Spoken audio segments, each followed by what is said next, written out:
बुद्धिमान कौन? एक राज्य था रामपुर। उसके राजा फौलाद सिंह को खेलों से बहुत प्यार था।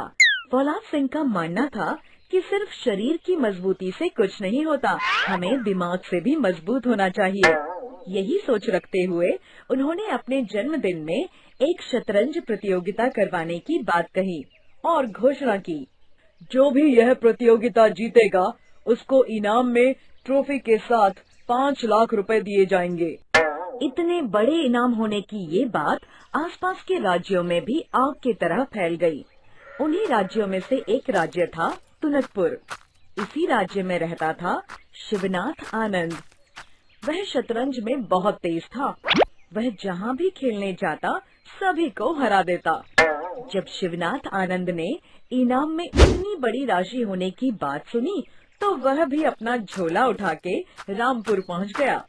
रामपुर के राजा फौलाद सिंह ने एक विशाल मैदान में बहुत बड़ा आयोजन किया था। शिवनाथ आनंद के साथ जो भी खेलता उसको वह कुछ ही चाल में हरा देता। शाम होते होते जब सारे खिलाड़ी हार गए तो राजा फौलाद सिंह ने भी हाथ आजमाने की सोची। तो शिवनाथ आनंद ने फौलाद सिंह को भी 8 चालों में ही चेकमेट कर दिया। अब यह तय हो गया कि इनाम शिवनाथ आनंद ही जीतने वाला है। तभी शिवनाथ आनंद ने राजा को हराने के गुरूर में आकर यह घोषणा की, क्या कोई है इस राज्य में जो मुझसे मुकाबला कर सकता है, मुझको हरा सकता है? इस पर राजा के मंत्री सेनगुप्त खेलने को आगे आए। तो राजा ने उनसे पूछा, सेनगुप्त, तुमको चेस खेलना आता है? सेनगुप्त मुस्कुराते हुए, महाराज, मुझे चेस अच्छे से खेलना नहीं आता, मगर मैं दांव पेच अच्छे से खेलना जानता हूँ। फौलाद सिंह को बात ज्यादा समझ में नहीं आई और वो सोचने लगा। तभी सेनगुप्त शिवनाथ आनंद के साथ खेलने बैठता है। सेनगुप्त की अटपटी चालें देखकर शिवनाथ सेनगुप्त के कान के पास आकर कहता है, तुमको खेलना आता भी है यह खेल? क्यों मेरा और अपना समय बर्बाद कर रहे हो? इस पर सेनगुप्त शिवनाथ आनंद के कान में फुसफुसाते हुए कहता है, अरे उस्ताद, मुझे चेस वेस नहीं खेलना आता है। मैं तो ऐसे ही राजा को दिखाने के लिए खेलने बैठ गया। एक काम करो, आप मुझसे हार जाओ, मैं आपको इनाम से 2 गुनी रकम यानी 10 लाख रुपए इनाम में दूंगा, क्योंकि जीतने पे मैं महामंत्री बन जाऊंगा। 10 लाख का नाम सुनकर शिवनाथ आनंद की आंखों में लोभ की चमक आ गई। वह यूं ही थोड़ी देर खेलने का नाटक करता रहा, फिर हार गया। सेनगुप्त की खूब वाहवाही हुई।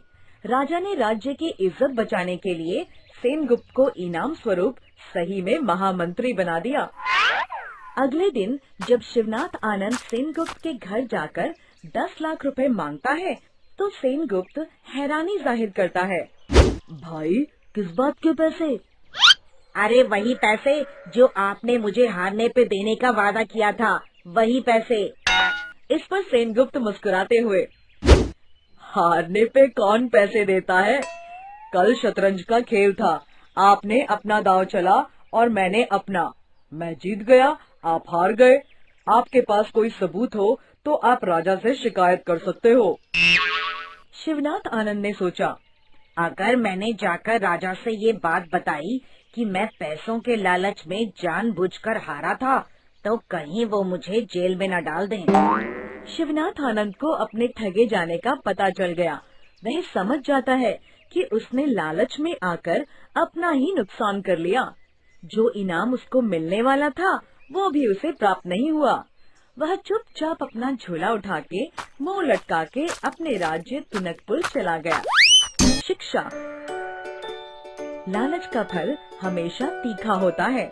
लालच के कारण जो मिल भी रहा होता है उससे भी हाथ धोना पड़ जाता है। दोस्तों, हमें उम्मीद है कि आपको हमारी ये कहानी पसंद आई होगी। कृपया हमारे चैनल को सब्सक्राइब करें और सभी अपडेट्स के लिए बेल आइकन जरूर दबाएं। और हाँ, वीडियो लाइक और शेयर करना मत भूलिएगा। Bye bye.